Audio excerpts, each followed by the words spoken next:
ನಮ್ಮ ಸಂಸ್ಕೃತಿಯಲ್ಲಿ ನಮ್ಮ ಮಕ್ಕಳಿಗೆ ಏನು ಕಲಿಸ್ತೇವೋ ಏನು ಬಿಡ್ತೇವೋ ಗೊತ್ತಿಲ್ಲ. ಆದರೆ ಕೆಲವು ಮೂಲಭೂತ ಸಂಸ್ಕಾರವನ್ನು ಕಲಿಸ್ಬೇಕು. ಯಾರಾದರೂ ಬಂದು ನೀವು ಚೆನ್ನಾಗಿದ್ದೀರಾ ಅಂತ ಕೇಳಿದಾಗ ನಾನು ಚೆನ್ನಾಗಿದ್ದೇನೆ, ನೀವು ಚೆನ್ನಾಗಿದ್ದೀರಾ.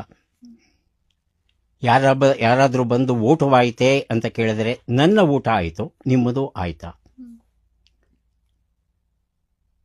ಒಂದು ಮನೆಗೆ ಹೋಗಿ ಕರೆಗಂಟೆಯನ್ನು ಒತ್ತಿದಾಗ ಬಾಗಿಲು ತೆಗೆದು ಬಂದಂಥ ಒಂದು ಪುಟಾಣಿ ಒಂದು ಮುಗುಳ್ನಗೆಯನ್ನು ಬೀರಿ ಬನ್ನಿ ಬನ್ನಿ ಒಳಗೆ ಬನ್ನಿ ಅಂತ ಕರ್ಕೊಂಡು ಹೋಗಿ ಸೋಫಾದ ಮೇಲೆ ಕುಳ್ಳರಿಸಿ ಫ್ಯಾನ್ ಹಾಕಲೇ ಅಂತ ಕೇಳಿ ಫ್ಯಾನ್ ಹಾಕಿ ಕುಡಿಯಕ್ಕೆ ನೀರು ಬೇಕಾ ತಂದುಕೊಡ್ಲಾ, ತಂದುಕೊಡ್ತೇನೆ ಅಂತ ನೀರನ್ನು ತಂದುಕೊಟ್ಟು ಆನಂತರ ನೀವು ಯಾರನ್ನ ಭೇಟಿಯಾಗಬೇಕು ಹೇಳಿ ಕರ್ಕೊಂಬರ್ತೇನೆ ಅಂದರೆ ಆ ಮನೆಯ ಯಜಮಾನನ ಜೊತೆ ಜಗಳ ಆಡಬೇಕು ಅಂತ ಬಂದಿರ್ತೇನೆ ನಾನು.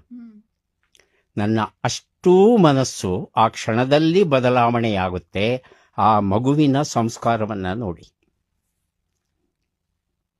ಹಾಗಾಗಿ ಮಕ್ಕಳಿಗೆ ಏನು ಕಲಿಸ್ತೇವೋ ಏನು ಬಿಡ್ತೇವೋ ಗೊತ್ತಿಲ್ಲ, ಆದರೆ ಸಂಸ್ಕಾರವನ್ನು ಕಲಿಸ್ಬೇಕು.